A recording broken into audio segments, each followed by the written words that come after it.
Assalamualaikum warahmatullahi wabarakatuh. Kami dari kelompok 4 ingin mempresentasikan tentang contoh aplikasi ERP.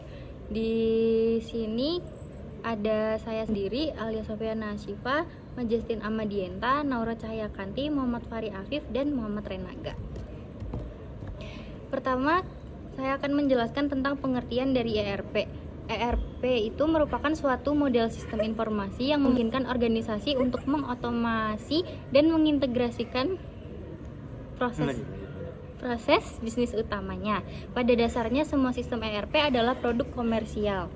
Fungsi dari ERP sendiri itu ada 5. Yang pertama, integrasi proses bisnis.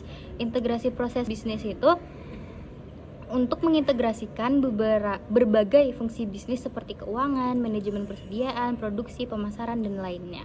Yang kedua, ada manajemen data sentralisasi untuk membantu perusahaan menghindari redundasi data dan memastikan data yang konsisten dan akurat.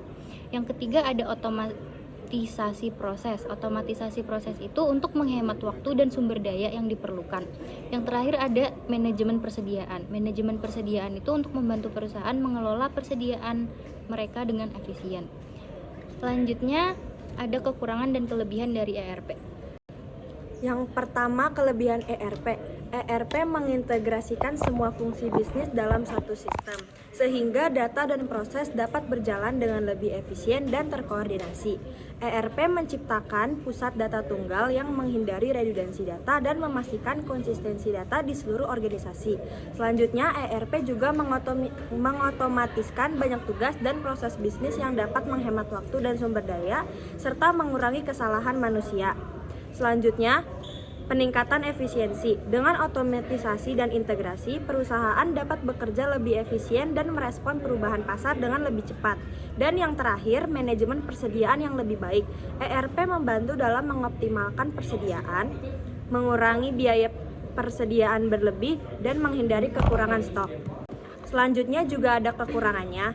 Yang pertama yaitu biaya implementasi yang tinggi. Implementasi sistem ERP seringkali memerlukan investasi besar dalam hal biaya, sumber daya manusia, dan juga waktu. Yang kedua, kesulitan implementasi. Proses implementasi ERP bisa rumit dan memakan waktu. Perusahaan harus mengubah proses bisnis mereka untuk sesuai dengan sistem ERP yang bisa menimbulkan resistensi internal. Yang ketiga, kemungkinan kegagalan implementasi. Implementasi ERP tidak selalu berhasil. Jika tidak dijalankan dengan baik, proyek ERP dapat gagal, mengakibatkan kerugian finansial dan juga waktu. Dan yang terakhir yaitu tingkat kepuasan pengguna. Karyawan mungkin memerlukan waktu untuk beradaptasi dengan perubahan yang diperkenalkan oleh sistem ERP. Jika pengguna tidak puas dengan antarmuka atau proses baru, produktivitas dapat terpengaruh. Selanjutnya ada contoh dari aplikasi ERP. Yang pertama ada ERP Next. Langsung ke contoh aplikasinya. Yang pertama ada ERP Next, di mana ERP Next ini adalah perangkat lunak ERP atau Enterprise Resource Planning, sumber terbuka yang berfokus pada pengelolaan proses bisnis berbagai jenis perusahaan. Nah, di ERP Next ini mempunyai kekurangan dan juga kelebihan. Nah, kelebihannya yang pertama, sumber terbuka. ERP Next ini bersifat open source, yang berarti Anda dapat mengakses dan menggunakannya secara gratis. Kemudian yang kedua, ada fitur yang luas, terdapat berbagai modul kebutuhan bisnis yang beragam. Akuntansi, manajemen inventaris, manufaktur, penjualan, pembelian, dan sumber daya manusia. Kemudian yang ketiga ada user friendly, jadi antarmuka pengguna ERP Next relatif sederhana dan intuitif, yang memudahkan pengguna dengan pengguna lain dengan berbagai tingkat keahlian teknis. Kemudian terdapat juga kekurangan dari ERP Next ini. Yang pertama ada kompleksitas implementasi. Nah, solusi implementasi ERP Next bisa menjadi tugas yang rumit, terutama untuk perusahaan dengan proses bisnis yang rumit. Kemudian yang kedua, dukungan untuk modul tertentu. Beberapa modul yang kurang lengkap atau kurang diperbarui dibandingkan dengan solusi ERP komersial, terutama yang lebih khusus. Dan yang ketiga, kebutuhan keterampilan teknis.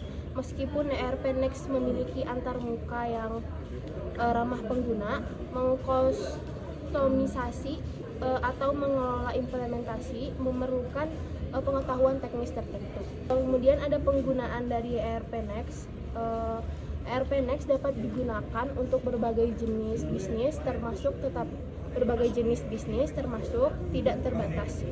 Jadi yang pertama manajemen akuntansi dan keuangan, yang kedua ada manajemen rantai pasokan dan persediaan, yang ketiga manajemen proyek dan tugas, yang keempat manajemen penjualan dan pemasaran, yang kelima manajemen sumber daya manusia dan payroll, yang keenam ada manajemen produksi dan manufaktur, manajemen pelanggan dan pelayanan pelanggan. Nah, teknologi yang digunakan dari aplikasi ERP Next ini dibangun dengan menggunakan kerangka kerja Wrap yang juga open source. Ini ditulis dalam bahasa pemrograman Python dan menggunakan basis data MongoDB dan Redis. ERP Next juga dapat diakses melalui web browser yang memungkinkan akses dari berbagai perangkat dan sistem operasi. Yang kedua ada Odoo. Selanjutnya ada aplikasi ERP dengan nama Odoo. Merupakan sumber terbuka yang menawarkan berbagai modul bisnis yang dapat digunakan oleh perusahaan untuk mengelola berbagai aspek operasional mereka. Adapun kelebihan dari Odoo, yang pertama adalah sumber yang terbuka. Odoo bersifat open source, yang berarti Anda dapat mengakses menggunakannya secara gratis dan mengkustomisasi sesuai kebutuhan bisnis Anda. Yang kedua ada modular, yaitu Odoo memiliki berbagai modul yang mencakup berbagai aspek bisnis, termasuk akuntansi, manajemen persediaan, manajemen proyek, penjualan, pemasaran, sumber daya manusia, produksi, dan lainnya. Yang ketiga ada antarmuka pengguna yang bersahabat. Odoo menawarkan antarmuka pengguna yang intuitif dan bersahabat, yang memudahkan penggunaan oleh orang-orang yang dengan berbagai tingkat keahlian teknis. Adapun kekurangan dari Odoo, kompleksitas implementasi, yaitu implementasi Odoo bisa menjadi tugas yang rumit terutama untuk perusahaan dengan proses bisnis yang kompleks. Yang kedua ada kebutuhan keterampilan teknis, yaitu meskipun antarmuka pengguna Odoo bersahabat, pengelolaan dan pemeliharaan. Yang ketiga ada biaya pengembangan. Meskipun perangkat lunaknya sendiri open source, biaya pengembangan kustomisasi dan integrasi mungkin meningkat tergantung pada kebutuhan bisnis Anda. Penggunaan Odoo. Odoo dapat digunakan untuk berbagai jenis bisnis dan industri, termasuk manajemen akuntansi dan keuangan, manajemen persediaan dan rantai pasok, manajemen proyek dan tugas, manajemen penjualan dan pemasaran, manajemen sumber daya manusia dan payroll, manajemen produksi dan manufaktur, manajemen pelanggan dan layanan pelanggan. Selanjutnya ada teknologi yang digunakan. Odoo ditulis dalam bahasa pemrograman Python dan menggunakan basis data PostgreSQL. Perangkat lunak ini dapat diakses melalui web browser yang dapat diakses dari berbagai perangkat dan sistem operasi. Odoo juga mendukung pengembangan modul tambahan dan integrasi dengan API. Kemudian yang selanjutnya ada Dolibar. Dolibar adalah perangkat lunak manajemen bisnis open source yang dirancang untuk membantu perusahaan, terutama usaha kecil dan menengah, mengelola berbagai aspek operasional mereka. Kemudian ada kelebihan Dolibar. Yang pertama, sumber terbuka, open source, yang berarti dapat digunakan secara gratis, mengakses kode sumbernya, dan mengkustomisasinya sesuai dengan kebutuhan perusahaan Anda. Kemudian yang kedua, ringan dan mudah digunakan. Dolibar dirancang untuk menjadi ringan dan memiliki antarmuka pengguna yang ramah, membuatnya mudah digunakan oleh pengguna dengan berbagai tingkat keahlian teknis. Kemudian yang ketiga, modul yang komprehensif, yaitu perangkat lunak ini mencakup berbagai modul yang mencakup sejumlah besar aspek bisnis. Selain ada kelebihan, ada juga kekurangan Dolibar, yaitu yang pertama, kurangnya dukungan dalam skala besar. Meskipun cocok untuk usaha kecil dan menengah, Dolibar mungkin kurang cocok untuk perusahaan besar dengan kebutuhan yang sangat kompleks. Kemudian yang kedua, integrasi dengan aplikasi eksternal. Integrasi dengan aplikasi pihak ketiga mungkin memerlukan pengembangan custom dan mungkin tidak komprehensif seperti solusi ERP komersial tertentu. Kemudian penggunaan Dolibar. Dolibar dapat digunakan untuk berbagai jenis bisnis dan industri, termasuk yang pertama manajemen akuntansi dan keuangan, kemudian manajemen persediaan dan rantai pasokan, kemudian manajemen penjualan dan pemasaran, kemudian manajemen sumber daya manusia dan payroll, kemudian manajemen proyek dan tugas, kemudian manajemen pelanggan dan layanan pelanggan. Kemudian teknologi yang digunakan. Perangkat lunak ini dapat diakses melalui web browser, memungkinkan akses dari berbagai perangkat dan sistem operasi. Integrasi dengan aplikasi ketiga dapat dilakukan melalui pengembangan modul tambahan atau penggunaan API. Selanjutnya, contoh yang keempat yaitu Triton. Triton adalah sebuah perangkat lunak manajemen bisnis open source yang ditujukan untuk membantu perusahaan mengelola berbagai aspek operasional mereka. Triton memiliki kelebihan seperti sumber terbuka. Triton adalah perangkat lunak open source yang berarti dapat diakses dan menggunakannya secara gratis, serta memiliki kemampuan untuk mengkustomisasinya sesuai kebutuhan bisnis Anda. Lalu fleksibilitas dan modular. Triton dirancang dengan pendekatan modular untuk perusahaan memilih modul yang sesuai dengan kebutuhan mereka. Selanjutnya, desain yang kuat. Triton memiliki desain yang kuat dan mendalam yang memungkinkan konfigurasi yang canggih dan kustomisasi sesuai dengan kebutuhan spesifik bisnis. Kekurangannya yaitu kurangnya dukungan dalam skala besar. Seperti beberapa perangkat lunak open source lainnya, Triton mungkin kurang cocok untuk perusahaan besar dengan kebutuhan yang sangat kompleks. Lalu keterbatasan integrasi dengan aplikasi pihak ketiga. Integrasi dengan aplikasi pihak ketiga mungkin memerlukan pengembangan custom dan mungkin tidak sekomprehensif seperti solusi ERP dengan komersial tertentu.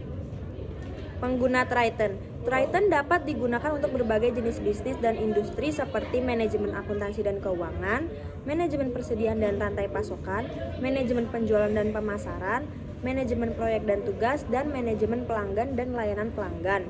Teknologi yang digunakan yaitu Triton ditulis dalam bahasa pemrograman Python dan menggunakan basis data PostgreSQL. Ini adalah perangkat lunak berbasis server yang dapat diakses melalui berbagai antarmuka pengguna, termasuk antarmuka web. Integrasi dengan aplikasi pihak ketiga dapat dilakukan melalui pengembangan modul tambahan atau penggunaan API. Yang terakhir adalah OpenBravo. OpenBravo adalah sebuah perangkat lunak sumber terbuka atau open source yang dirancang untuk membantu perusahaan mengelola berbagai aspek operasional, termasuk sistem POS point of sale untuk pengecer e-commerce, manajemen rantai pasokan, dan ERP. Kelebihan dari OpenBravo yang pertama itu open source atau sumber terbuka, merupakan perangkat lunak sumber terbuka yang berarti Anda dapat mengakses kode sumbernya menggunakannya secara gratis dan mengkustomisasinya sesuai kebutuhan bisnis. Yang kedua, modular dan scalable. Arsitektur modular yang digunakan perusahaan untuk memilih modul yang sesuai dengan kebutuhan dapat digunakan oleh berbagai jenis bisnis, mulai dari pengecer hingga distributor dan produsen. Yang ketiga, sistem POS terintegrasi. Digunakan perusahaan untuk mengelola penjualan langsung kepada pelanggan dan mengkoordinasikan semua data penjualan dengan sistem lainnya. Kekurangan dari OpenBravo sendiri, yang pertama ada integrasi dengan aplikasi pihak ketiga. Integrasi dengan aplikasi pihak ketiga mungkin memerlukan pengembangan tambahan dan mungkin tidak sekomprehensif seperti solusi ERP komersial tertentu. Yang kedua, kustomisasi yang kompleks. Meskipun memiliki banyak opsi kustomisasi, proses kustomisasi OpenBravo bisa kompleks dan memerlukan pengetahuan teknis yang mendalam. Yang terakhir, dukungan terbatas. Dukungan teknis mungkin terbatas jika Anda tidak memilih versi berbayar dari OpenBravo. Penggunaan OpenBravo dapat digunakan oleh berbagai jenis bisnis, termasuk pengecer untuk mengelola operasi penjualan langsung kepada pelanggan. Yang kedua, distributor untuk mengelola rantai pasokan, persediaan, dan pengiriman. Yang ketiga, untuk produsen mengelola produksi dan operasi manufaktur. Dan bisnis e-commerce untuk mengelola penjualan online. Teknologi yang digunakan oleh OpenBravo ini ditulis dalam bahasa pemrograman Java menggunakan basis data PostgreSQL. Perangkat lunak ini dapat diakses melalui web browser yang memungkinkan akses dari berbagai perangkat dan sistem operasi. Integrasi dengan aplikasi pihak ketiga dapat dilakukan melalui pengembangan modul tambahan atau API. Sekian presentasi tentang contoh aplikasi ERP dari kelompok 4. Mohon maaf banyak kekurangannya. Wassalamualaikum warahmatullahi wabarakatuh.